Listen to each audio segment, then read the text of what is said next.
2 tahun lebih sudah disahkan kanun LKS, ternyata umat Islam tetap lebih nyaman di bank konvensional daripada di bank syariah. Bayar paksa boleh pindah ke. Setiap kita bertemu pagi, siang, zuhur, asar, maghrib, terus bawa dia buka puasa. Saat ada yang buru-buru pamit bertanya, "Kau gerakkan?" Apa jawabannya? Tarawih.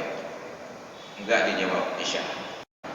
Dan salat ini tidak merujuk kepada ayat dan hadis. Ini hanya merujuk kepada semangat proklamasi.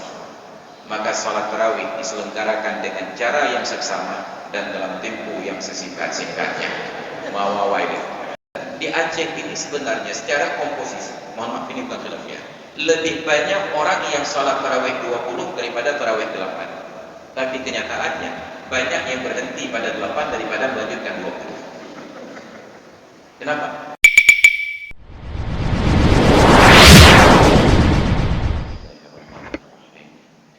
Assalamualaikum warahmatullahi wabarakatuh. Alhamdulillahilladzi habbaba ilaina al-iman wa zayyanahu fi qulubina wa karraha ilaina al-kufra wal fusuqa wal 'isyan wa ja'alana minal rasyidin. Allahumma salli wa sallim wa barik ala nabiyyina wa habibina wa syafi'ina wa maulana Muhammadin asyrafil anbiya'i wal mursalin al-mab'uts rahmatan lil 'alamin wa ala alihi wa sahbihi wa azwajihi wa atba'ihi ila yaumiddin.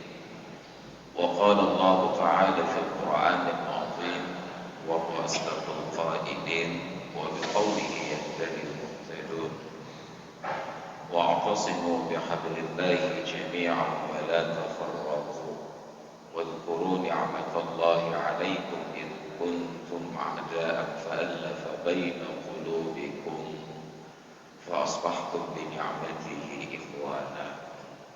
وقال في آية أخرى شهر رمضان الذي أنزل فيه القرآن هدى للناس وبينات من الهدى والفرقان فمن شهد منكم الشهر فليصم ومن كان مريضا أو على سفر فعدة من أيام أخرى يريد الله بكم اليسر ولا يريد بكم العسر.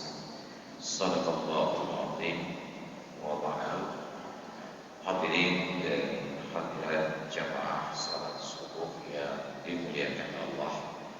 Alhamdulillah pada pagi hari yang berbahagia ini, Sabtu yang terakhir sebelum kita masuk ke dalam ritual ibadah di bulan suci Ramadan yang insyaallah boleh jadi di hari Selasa yang akan datang dan boleh jadi pada hari Rabu, karena penetapan berdasarkan Ru'yatul Hilal yang diumumkan oleh Menteri Agama Republik Indonesia. Di kalender tertera pada hari Selasa dengan penetapan hisab bahwa pada hari Senin adalah 29 Sya'ban. Bila terlihat bulan kita berpuasa, tidak terlihat bulan maka disempurnakan menjadi 30. Dan itu adalah kewenangan pemerintah. Kita sangat tahu Allah, karena bahkan pribadi-pribadi yang melihat bulan pun hanya menjadi kewajiban bagi dirinya untuk beramal, tidak wajib bagi orang lain untuk mengamalkan kecuali bil ishhad 'indal hakim, dengan dipersaksikan di depan hakim dengan kalimat yang khusus. Asyhadu anni ra'aitul hilal. Saya bersaksi bahwa saya sudah melihat hilal. Bila pemerintah menerima kesaksiannya, maka diumumkanlah ke seluruh daerah wilayah dalam sebuah pemerintahan bahwa mulai dari malam ini terhitung 1 Ramadan. Seharusnya demikian. Tapi di negeri ini banyak perkara yang berjalan tidak sebagaimana yang seharusnya. Salawat dan salam kita hadiahkan kepada junjungan alam Nabi kita Muhammad sallallahu alaihi wasallam, junjungan, panutan dan teladan yang luar biasa, yang diapresiasi dan dipuji oleh Allah Ta'ala. Wa innaka la'ala khuluqin 'azim, dan sesungguhnya engkau wahai Muhammad berada di atas akhlak yang agung.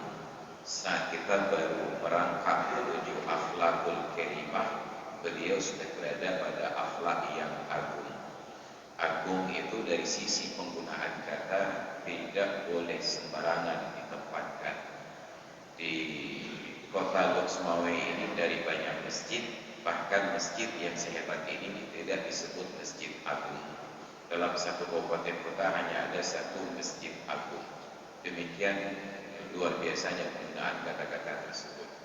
Nabi kita sampai pada derajat akhlaknya itu disifatkan dengan kata-kata agung, dipuji oleh Allah Ta'ala. Oleh karena pujian Allah terhadap akhlak Nabi inilah, maka Allah karamkan kita untuk meneladani beliau pada akhlaknya. Laqad kana lakum fi rasulillahi uswatun hasanah. Sungguh telah ada bagi kalian pada diri pribadi Rasulullah suri tauladan yang baik. Tetapi meneladani Rasulullah yang paripurna, lengkap lahir dan batinnya, bukanlah sesuatu yang mudah. Maka oleh Nabi memudahkan kita dengan fokus pada salah satu dari keteladanan tersebut dengan merujuk kepada sahabat-sahabat beliau. Ashabi kan nujum, sahabat-sahabatku itu ibarat bintang. Bi ayyihim muqtadaitum iqtadaitum. Siapapun yang kalian ikuti dari kalangan mereka, pasti kalian akan dapati petunjuk. Maka tergantung al-hiwayah, bakat dan minat masing-masing. Maka pelajarilah kehidupan sahabat, maka niscaya di sana akan kita dapati petunjuk. Yang bakat di bidang bisnis, kita punya teladan Abdurrahman bin Auf, Utsman bin Affan dan lain sebagainya. Tidak terkecuali Abu Bakar Siddiq. Beliau ini sebelum dilantik menjadi khalifah adalah seorang pedagang. Saat Rasulullah wafat, secara aklamasi umat Islam memilih beliau jadi pemimpin. Maka dalam jabatan beliau dipanggillah dengan sebutan khalifah. Itu tidak disepakati, tidak dimusyawarahkan, hanya terjadi. Sebab ketika Rasulullah hidup, beliau jadi presiden. Untuk sang presiden ini dipanggil ya Rasulullah. Ketika Rasulullah wafat, dipilih Abu Bakar menjadi presiden. Pertanyaannya, untuk Abu Bakar ini panggilannya apa? Karena tidak ada kosakata yang sudah baku, mereka memanggil beliau dengan sebutan ya Khalifata Rasulillah. Khalifah secara harfiah artinya pengganti. Wahai pengganti Rasulullah. Karena prinsip bahasa Arab yang singkat, maka mudhaf ilaihnya dibuang, tinggal mudhafnya saja. Ya Khalifah. Maka identiklah bagi kita bahwa khalifah itu adalah pemimpin. Begitu kita kembalikan ke surat Al-Baqarah, inni ja'ilun fil ardi khalifah, sesungguhnya aku menjadikan di muka bumi seorang khalifah. Kita artikan khalifah itu sebagai pemimpin.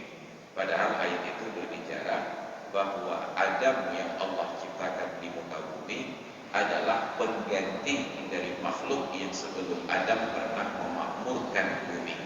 Karena mereka berbuat maksiat, dimusnahkan oleh Allah, diganti dengan Adam. Maka khalifah pengganti. Ketika Abu Bakar dilantik menjadi khalifah, beliau tetap menjalankan fungsi bisnisnya. Beliau berjualan di pasar. Besok paginya, ketika Sayyidina Umar yang ketua DPR RI Islam di kala itu berbelanja ke pasar, beliau dapati ternyata presidennya sedang jualan di pasar. Bayangkan ketika ketua DPR RI Puan Maharani berkunjung ke Tanah Abang melihat Jokowi sedang jualan, apa terkejutnya? Maka spontanitas terkejut itu muncul dari mulut Sayyidina Umar menggugat, wahai Khalifah Rasulullah, siapa yang akan mengurus kami bila Anda sibuk jualan? Apa jawaban dari khalifah ini? Wahai Umar, siapa yang akan urus istri dan anak-anak saya kalau sibuk mengurus kalian? mengurus kalian kewajiban, tapi istri dan anak-anak saya juga kewajiban. Maka barulah saat itu Sayyidina Umar berpikir untuk memparipurnakan sebuah perkara, bahwa untuk seorang pemimpin dalam Islam ditetapkan besaran tunjangan dan gaji untuk mendukung kinerja agar berhenti dari bisnis pribadi. Maka berhentilah Abu Bakar dari pekerjaan bisnisnya, dia bisnismen. Tapi banyak pemimpin sekarang sambil memimpin tetap berbisnis, ini masalahnya. Maka bisnis jalan, rakyat tidak terurus. Ini Sayyidina Abu Bakar, beliau bisnismen. Kita ingin belajar tentang politik, tentu saja Khulafaur Rasyidin adalah teladan kita. Sampai generasi-generasi setelahnya luar biasa. Kita ingin belajar tentang perang. Ada Khalid bin Walid, itu seorang panglima yang tidak pernah terkalahkan dalam perang. Ketika Rasulullah dan umat Islam terjun ke medan perang, tidak pernah umat Islam kalah kecuali saat pasukan musuh dipimpin oleh Khalid bin Walid dalam peperangan Uhud. Bayangkan bila tentara yang bisa mengalahkan umat Islam ini, bila pimpinan komandan yang bisa kalahkan umat Islam ini bergabung menjadi komandannya umat Islam, itu sungguh pimpinan dan pasukan yang tidak terkalahkan di muka bumi. Semua ada teladanan. Maka tinggal bakat dan minat kita disesuaikan dengan kehidupan para sahabat untuk menjadi teladan dalam kesuksesan. Apa teladannya? Walaupun Abu Bakar, Umar, Utsman, Ali adalah presiden, itu adalah presiden yang tidak berjarak dari rakyatnya. Mereka yang memimpin salat menjadi imam, mereka yang menjadi khatib. Maka di masa Khulafaur Rasyidin, BKN masjid tidak perlu repot mendatangi ustaz satu demi satu untuk mengatur dan menyusun jadwal khatib Jumat. Kenapa? Sudah pasti khatibnya adalah presiden, imamnya adalah presiden. Ketika Rasulullah hidup, selalu beliau jadi imam dan selalu beliau jadi khatib. Abu Bakar jadi khalifah, beliau jadi imam, beliau jadi khatib. Maka saat kita ribut-ribut bahwa dalam Islam pemimpin itu mesti laki-laki, dengan harapan bahwa pemimpin ini menjadi imam sekaligus menjadi khatib. Tapi ternyata hanya semangat jadi pemimpin, tidak pernah semangat jadi imam dan jadi khatib. Maka seharusnya kita berharap di Aceh, di Masjid Raya Baitur Rahmat Banda Aceh, yang jadi imam dan sekaligus khatib, kalau bukan gubernur maka wali nagro. Sudah capek di demo oleh mahasiswa, nggak pernah naik mimbar sampai sekarang. Hanya semangat jadi gubernur dan wali nagro saja, nggak semangat jadi khatib dan jadi imam. Maka seharusnya di kabupaten kota yang jadi imam di Masjid Agung dan khatib adalah bupati dan wali kotanya. Karena khutbah adalah kesempatan untuk menyampaikan program pemerintah sekaligus menjawab dari pertanyaan yang sudah terjadi dalam satu pekan yang telah lalu. Ini dicontohkan di dalam Islam. Maka salawat dan salam kita kepada junjungan alam Nabi kita Muhammad sallallahu alaihi wasallam, keluarga beserta sahabat-sahabat beliau sekalian. Yang saya muliakan Imam Cik Masjid Al-Hikmah Jundah beserta BKM dan pembangunan masjid yang kita muliakan dan hormati, panitia dari Gerakan Pemuda Subuh DPS Kota Lutfawai tadi sudah tampil di depan. Alhamdulillah, itu calon-calon menantu idaman. Bagi yang berminat dibuka ruang, silakan hubungi panitia. Diusahakan untuk yang masih jomblo, yang sudah mohon sabar dulu. Yang saya muliakan hadirin dan hadirat sekalian yang dirahmati Allah, pada pagi ini karena kita menyambut datangnya Ramadan, diprakarsai oleh anak-anak muda yang luar biasa. Karena memang dalam sejarah dunia ini perubahan itu dimulai oleh generasi muda. Dari zaman Rasulullah sampai zaman kemerdekaan, dan perjuangan mengisi kemerdekaan yang bergerak itu adalah anak-anak muda. Kalau sempat anak muda ini letoi, hancur perjuangan dan hancur pergerakan dakwah. Hanya saja harus kita bedakan bahwa di negeri kita di Aceh ini ada dua lembaga yang perlu kita pahami kembali posisi dan penempatannya. Yang pertama dinamakan Majelis Permusyawaratan Ulama, dan yang kedua Majelis Adat Aceh, MPU dengan MAA. Majelis ulama itu mewakili gerakan dakwah. Dakwah itu kata Allah dalam Al-Quran, wal takum minkum ummatun yad'una ilal khairi. Hendaklah ada di kalangan kalian sekelompok umat yang mengajak kepada sesuatu yang lebih baik. Khairun itu artinya lebih baik, bukan sesuatu yang baik, tetapi lebih dari kebaikan yang ada. Sedangkan MAA itu dia mempertahankan tradisi yang ada. Makanya adat selalu disambung dengan kata isti'adat. Adat sesuatu yang sudah berlaku, isti'adat dituntut ulang agar tetap seperti apa adanya. Yang kita ingin tegaskan sekarang, bahwa ketika guru-guru kita para ulama berbicara, mereka tidak sepatutnya mempertahankan adat. Mereka harus menawarkan konsep yang lebih baik.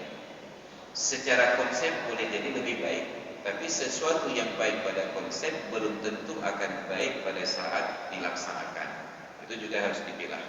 Tetapi di dalam penamparan konsep, mereka harus tawarkan ini yang lebih baik. Baru nanti MAA mempertahankan tradisi lama seperti ini. Dibuat kebijakan demikian. Kenapa saya tegas dari awal? Karena banyak kemajuan yang sepatutnya kita capai di Aceh ini terhambat disebabkan salah menempatkan posisi. Yang urusan adat dikembalikan kepada ulama, yang bidang ulama dicaplok oleh wilayah adat. Sebagai contoh saja, ini bukan untuk diperdebatkan, hanya untuk kita cerna. Beberapa waktu yang lalu saya diundang oleh seorang kawan, baru saja beli mobil, untuk pesijuk mobilnya. Saya katakan, pesijuk ini bukan wilayah saya, karena walaupun saya bukan anggota MPU, tapi ruang saya itu ruang MPU, Majelis Permusyawaratan Ulama. Sedangkan pesijuk itu ruangnya adat. Ketika 2011-2012 ada acara pelepasan jemaah haji Aceh Besar di Masjid Al-Munawwarah Jantung, Masjid Agung.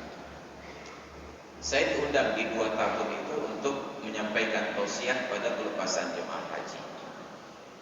Tahun 2011, ketika jemaah haji ini perwakilannya di pesijuk, yang maju ke depan pesijuk itu mewakili 3 lembaga. Mewakili politik, ada wakil bupatinya, waktu itu Pak Samsul Rizal. Mewakili birokrasi, ada Pak Sekda. Lalu ada MPU, mewakili ulama. Giliran ceramah, saya katakan, ini terbalik. Ulama itu tidak disuruh pesijuk, ulama itu disuruh baca doa. Yang pesijuk MAA. Biarlah wakil bupati pesijuk, sekda pesijuk, MAA pesijuk, ulama baca doa. Ternyata provokasi saya itu berhasil. Tahun 2012 diundang lagi tausiah pesijuk jemaah haji. Yang pesijuk pertama tetap mewakili politik, wakil bupati masih orang yang sama, Pak Samsul Rizal. Yang kedua dari birokrasi, tetap orang yang sama, Pak Jelele Ahmad sebagai sekda. Baru ada perubahan, pesijuk yang ketiga dari MAA. Kemudian saya diundang tausiah, barulah di akhir doa dipimpin oleh MPU. Ternyata kita setiap kali duduk rumah baru, dapat istri baru, beli kendaraan baru, saat teringat pesijuk, tentu undang. Harusnya doa. Undang MAA untuk pesijuk dan tentu untuk baca doa. Cuma terbayang agak sedikit rumit. Kalau diundang MAA pesijuk tentu baca doa, hanya ongkap 2 on. Maka daripada 2 ongkap, dapat 3 on macam mencoba tentu doa aja kebaca, mau pesijuk je pesijuk. Tapi kalau pada MAA pesijuk undang tak ada doa. Maka akhirnya ruang pesijuk ini pun jatuh kepada ulama pula. Ini penempatan yang sebenarnya lompat pagar. Maka demikian pula pada ibadah bulan Ramadan kita. Ada tradisi yang lebih kuat daripada nilai syariat. Sehingga ibadah bulan Ramadan kita itu tidak dikembalikan kepada proporsi yang sebenarnya. Di bulan Ramadan itu tidak ada yang berubah dari kehidupan kita. Kewajiban sholat tetap 5 waktu sehari semalam, tidak bertambah. Tidak bertambah 1 waktu sholat wajib di bulan Ramadan, hanya 5. Tetapi di Aceh, karena penempatan aulawiyat skala prioritas itu terbalik, akhirnya ada sholat wajib yang hilang, ada sholat sunat yang maju. Apa yang terjadi? Sepanjang bulan Ramadan tidak ada orang yang berbicara tentang salat Isya.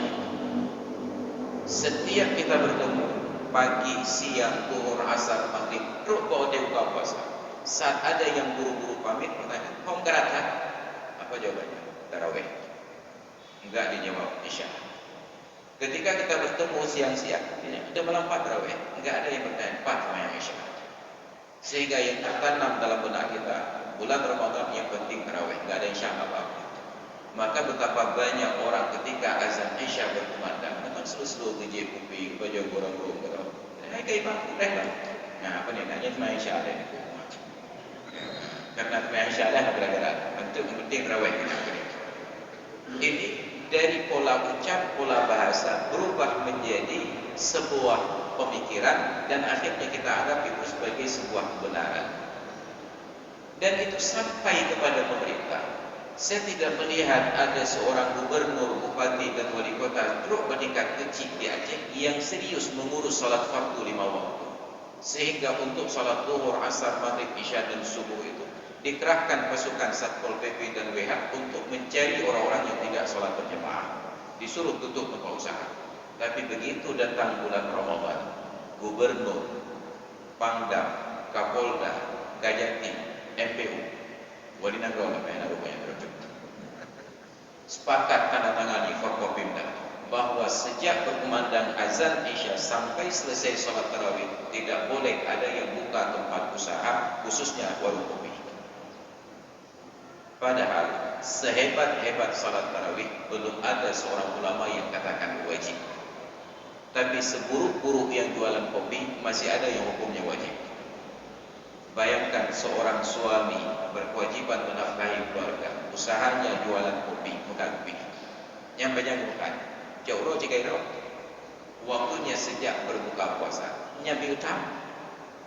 Kenapa? Untuk menghargai yang sholat tarawih sunat, yang wajib harus berhenti dulu. Ini filosofi yang sangat keliru. Karena dalam Islam tidak ada waktu salat yang usaha disuruh tutup kecuali pada waktu salat Jumat. Ya ayyuhalladzina amanu idza nudiya lis-salati min yaumil jumu'ati fas'au ila dzikrillahi wa dzarul bai'. Wahai orang-orang yang beriman, bila diserukan untuk salat pada hari Jumat, bersegeralah untuk mengingat Allah dan tinggalkan jual beli. Tapi kita tambah, di Aceh bertambah lagi, bukan hanya Jumat yang ditutup, Maghrib pun tutup. Okey, warung tutup. Okey, toko tutup. Tapi ketika SPBU dan layanan publik ditutup pada waktu salat, itu sudah bertentangan dengan hukum syariat. Orang yang makan bisa tunda sebentar. Orang yang beli pakaian bisa tunda sebentar. Tapi musafir dalam perjalanan, mereka boleh menunda salat dengan hukum jamak takhir dan jamak taqdim. Ada di antara musafir ini orang yang sakit, diantar oleh ambulan, perlu segera mendapatkan layanan. Ternyata kendaraannya habis bahan bakar. Singgah di SPBU. SPBU ini saking syariahnya langsung pasang pamflet. Mohon maaf, SPBU baru buka setelah salat maghrib. Apa ibu kau Islam ini? Kita hanya mengapresiasi hayut SPBU-nya tutup. Tidak. Menutup layanan publik pada saat waktu azan berlangsung tidak merupakan bahagian dari syariat kecuali untuk salat Jumat. Apalagi untuk salat tarawih. Melimpong ada syariat. Tapi masalah kita adalah kita enggak tahu harus bersyukur atau kita harus ingkar. Keimanan kita di Aceh ini wajib diproteksi oleh pemerintah. Di Mekah, siang hari bulan Ramadan, warung makan tetap buka. Yang makan silakan, dan orang Arab tidak menggugat, karena mereka tahu yang makan siang hari bulan Ramadan adalah orang yang memang boleh makan, karena musafir, sakit dan lain sebagainya. Pertanyaannya, adakah boleh sistem di Mekah ini diterapkan di sana di Mekah? Di Junda, Ramadannya pegah di wali kota kerja buka warung berdasarkan pengajian suku Sabtu DPS kemarin. Kalau dibuka di Junda, apa yang terjadi? Yang makan nasi di warung Junda adalah musafir dari Losmawai. Ini masalah kita. Bukan orang sepatutnya boleh untuk berbuka puasa. Dia enggak perlu ke Arab, ke Sumatera Utara saja. Begitu kita keluar dari perbatasan Aceh, mulai dari Sabah sampai di ujung Indonesia, di waktu puasa tetap buka warung, yang puasa tetap puasa, yang tidak puasa silakan makan. Di waktu puasa bulan Ramadan malam usaha tetap jalan, yang masjid mereka untuk salat berjamaah tarawih tetap penuh, yang pasar tetap hidup. Tapi di Aceh, kalau pasar dibuka, apa yang besar? Warung kopi dibuka, maka masjid kosong, warung kopi penuh.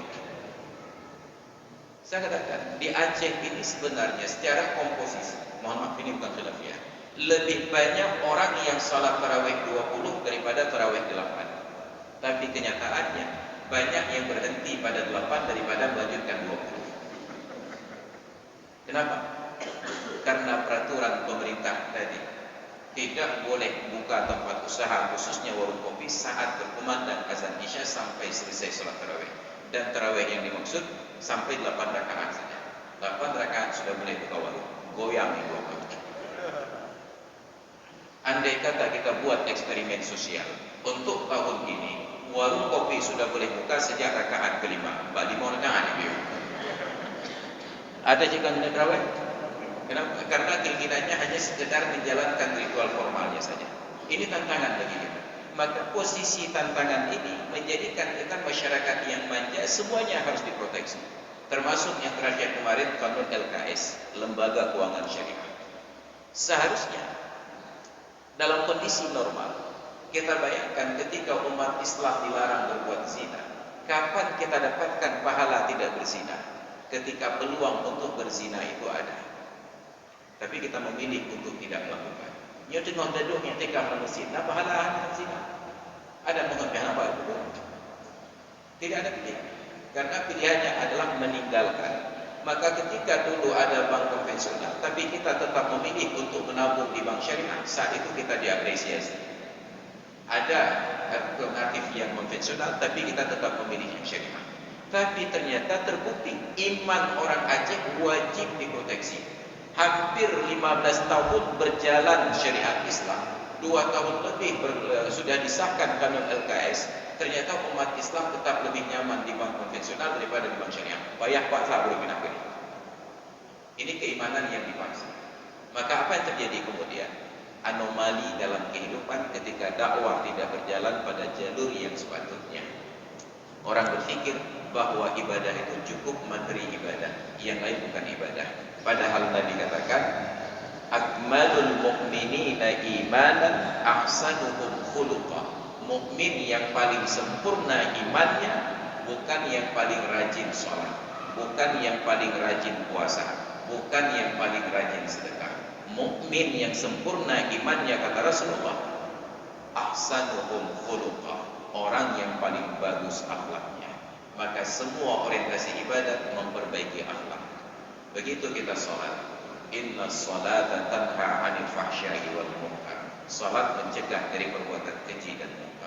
Saat kita haji, faman faragha fihinnal hajja fala rafatha wala fusuqa wala jidala fil hajj. Barang siapa yang telah meniatkan haji di bulan-bulan tersebut, tidak boleh ada kecenderungan melawan hukum, tidak boleh ada sikap mesum, tidak boleh ada keinginan untuk berdebat. Saat kita disuruh puasa, apa kata Nabi? Man lam yanhahu sawmuhu an qawli zuri wal amali bihi. Barang siapa yang puasanya tidak mencegah ia dari berkata buruk dan mengamalkannya, falaysa lillahi hajatun, Allah tidak punya kepentingan fi ayyada'a ta'amahu wa syarabahu, dia tinggalkan makan dan minumnya. Semua untuk Allah. Tapi ternyata ibadat yang kita praktekkan, na'udzubillah, menjauhkan kita dari nilai-nilai akhlak. Kita merasa jumawa, jika yang berhebat rajin khatam itu, lain dia terkenal. Ibadah kita menjadikan kita merasa hebat, bukan menjadikan kita merasa rendah di hadapan Allah Subhanahu wa taala. Maka hari ini saya ingin katakan beberapa hal terkait Ramadan. Yang pertama, salat tarawih itu adalah salat sunnah. Anda tidak salat tarawih sepanjang Ramadan, puasa Anda tetap sah. Karena tidak ada hubungan Ramadan dengan tarawih. Tidak ada hubungan puasa dengan tarawih. Puasa dengan tarawih. Karena di bulan Ramadan paket yang penuh, siang hari puasa, malam hari tarawih. Yang setengah paket siang puasa, malam tidak tarawih. Yang seperempat paket malam tarawih, siang tidak puasa. Yang tidak ada paket kauro hana puasa, malam hana tarawih. Dan ini yang paling banyak.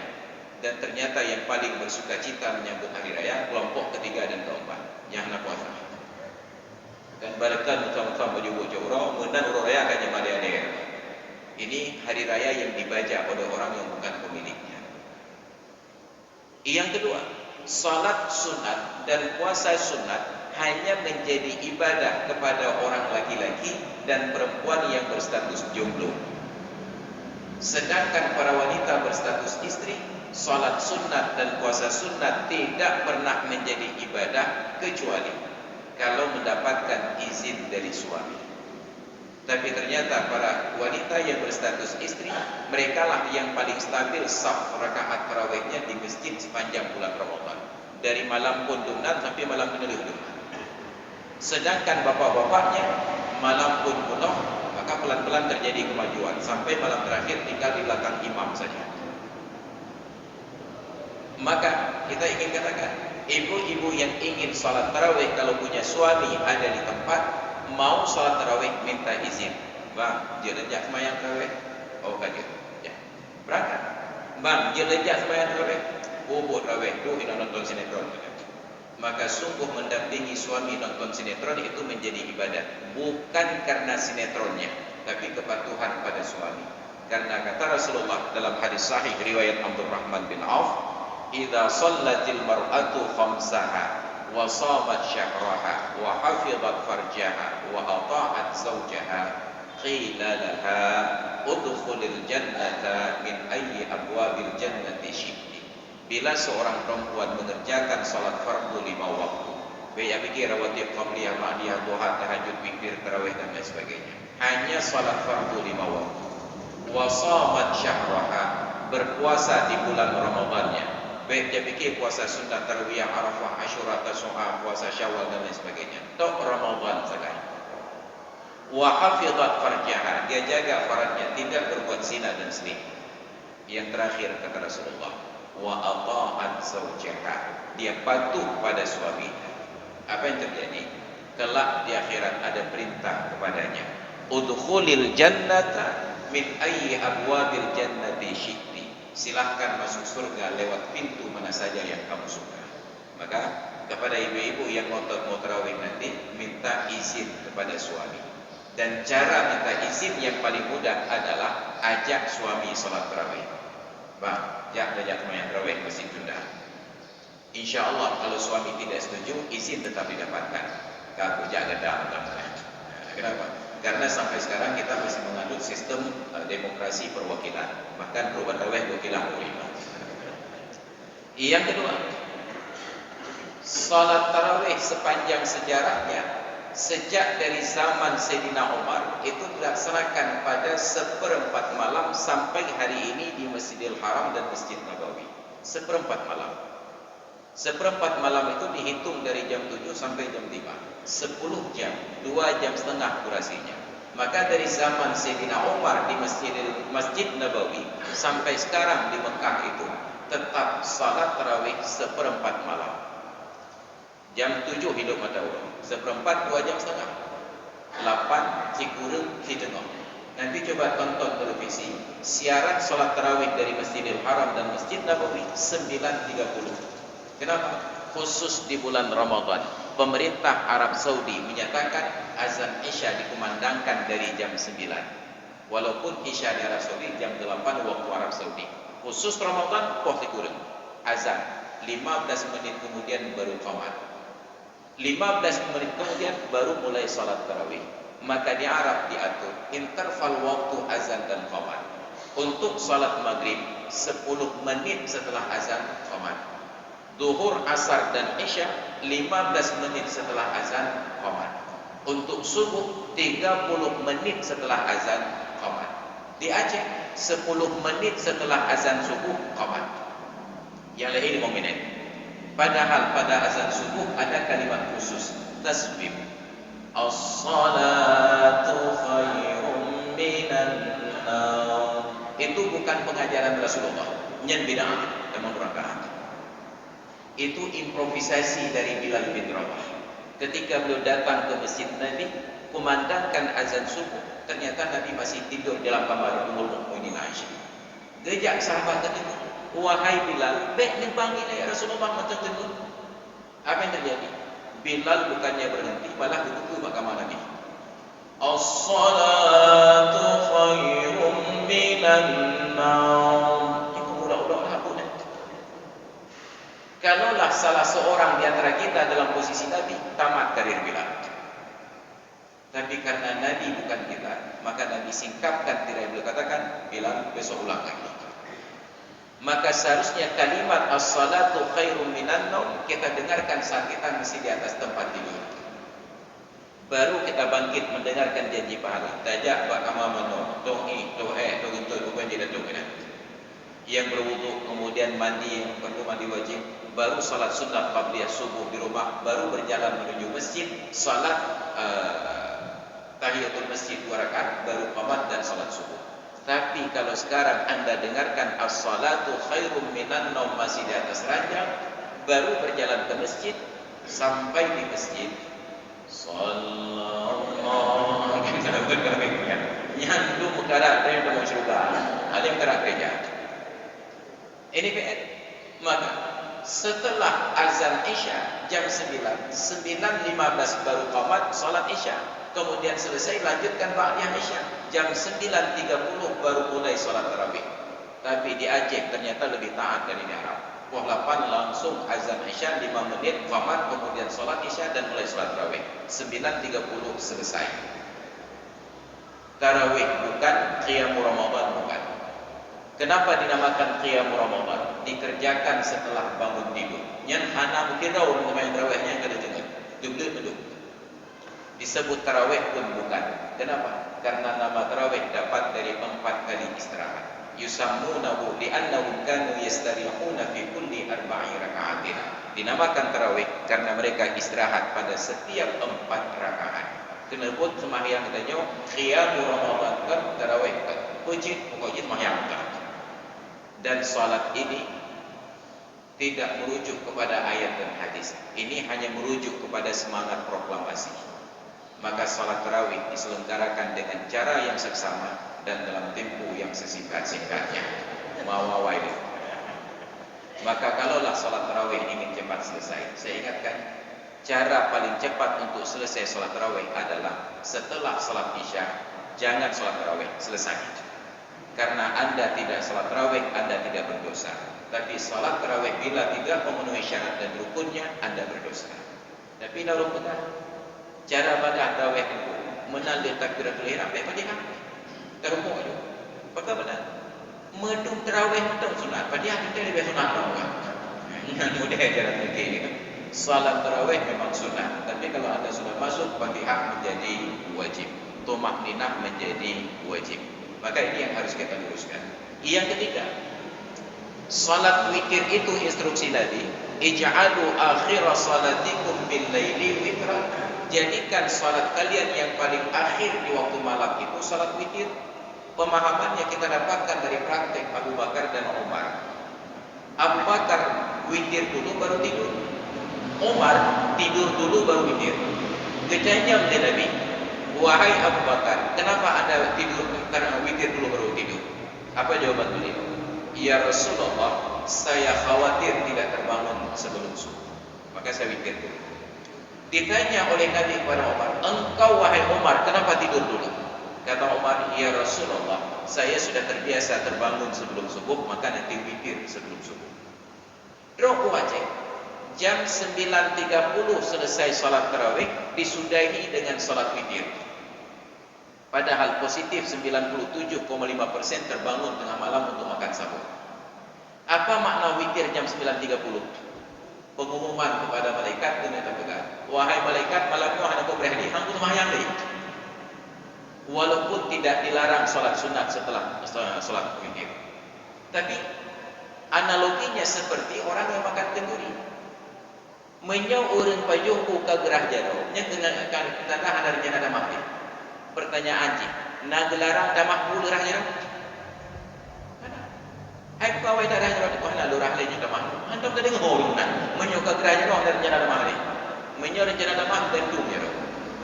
Maka ketika ada orang salat tarawih jam 9.30 selesai lanjut dengan witir, dia sedang buat pengumuman kepada Allah dan malaikat, anak dah dia malam yang rumah yang baik kata. Nauzubillah summa nauzubillah. Lalu di mana tuntunan dan di mana keteladanan? Ini menjadi PR.